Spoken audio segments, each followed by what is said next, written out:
Dylan Postal basically going on Piers Morgan and having an op-ed in the Daily Mail that he Pierce Morgan again, every single time. Okay.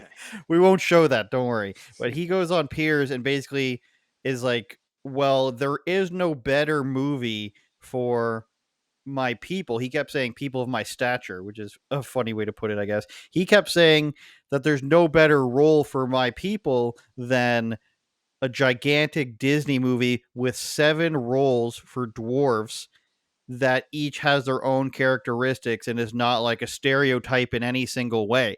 And he is just like, well, it seems like in the name of progression, you're just taking this away. And he, in his article, he highlights, by the way, these photos are not real. Disney came out and said they're not theirs.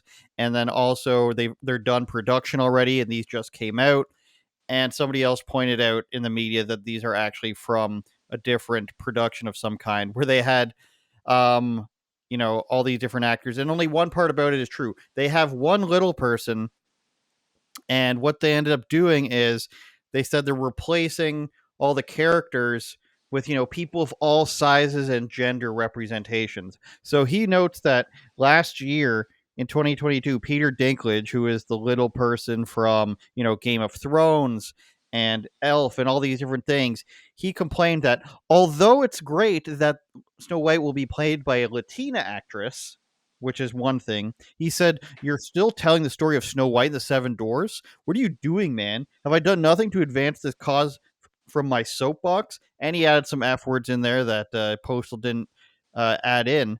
But what this guy Postal says, Eric, when he's on Piers Morgan, is he says, Peter Dinklage had no problem playing a guy who's sent around being an elf in the movie Elf. He's made fun of himself being short in other movies. I watched a great movie with him in it recently where the first half they kind of pretended like he wasn't, a tiny person. And then later they started making jokes about it. So he has no problem, like taking these roles where he is notably the little person. But then other people want to do this and they have 7 possible roles for little people, and we can't do it. It's become so progressive, Eric, that you can't even have people whose names are in the whose type of personality is in the title, and you can't have them in the movie. And I think this is how they get around claiming that they want to erase these people. It's not only the bigotry of low expectations, but it's actually, I think, a little bit of a sinister plot here of how do we get them out of this. So and it's this constant ebb and flow of this battle. You've got people who are so progressive that it hurts, but then you've probably got people dangling them as puppets doing their bidding. It's like taking Uncle Ben and Aunt Jemima off of things.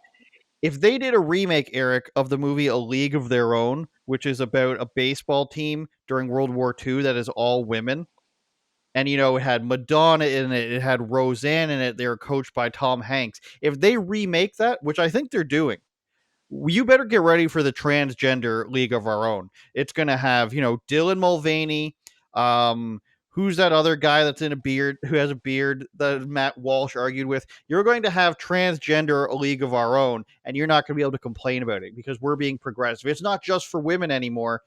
We got to have Barry Bonds in a dress come out there and hit something. But they can't do this for any other thing.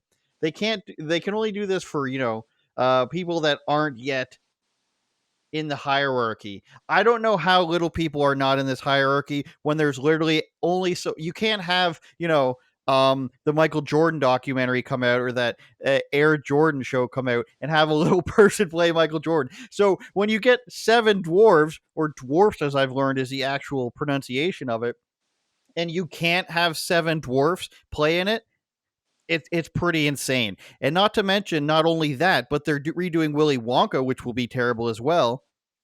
How many Oompa Loompas can be in Willy Wonka? Dozens, if you'd like.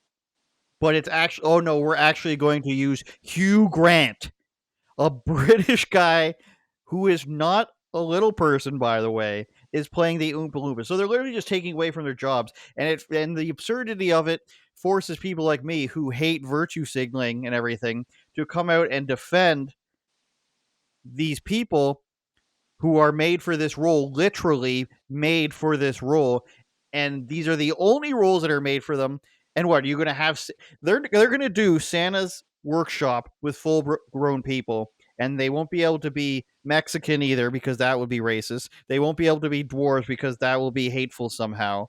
They will have to be, black trans women, just like A League of Their Own will be. Eric, I don't know how you feel about this.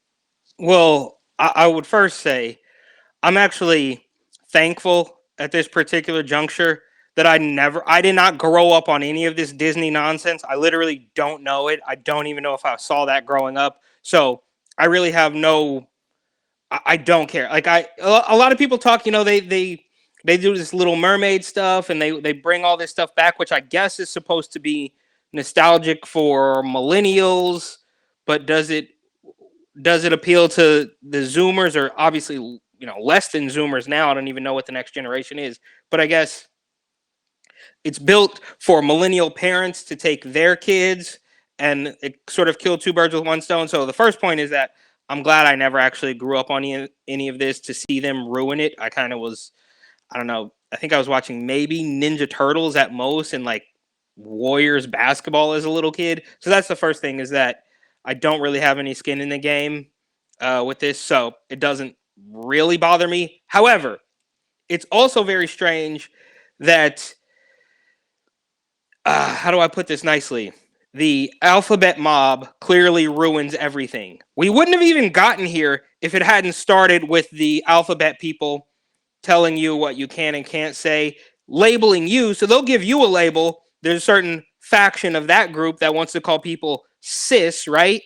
So they want to make that divide. But with anything else, they want to make it as though people are just, we're all the exact same blur. We're all the exact same blob, which, if you want to get really conspiratorial about it, kind of makes sense when you think about how they wanted to force masks on people, how they wanted to force everybody to take the same experimental pharmaceutical, right? So they have to blur the line, so there's no such, like, they want you to believe that there's no such thing as a dwarf, or there's no such thing as a little person, and we're all just one.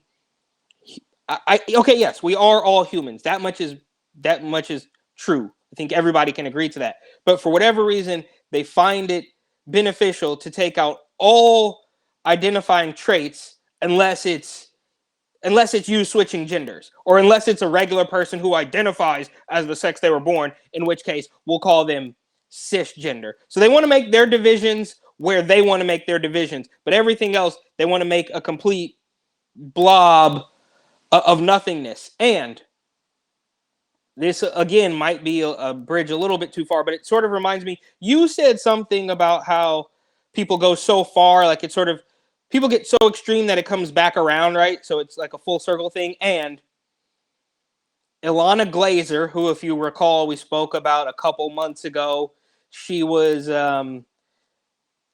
dancing around naked to get people to vote Democrat, but then she was angry about old sexist beer commercials. Do you remember that? Yeah.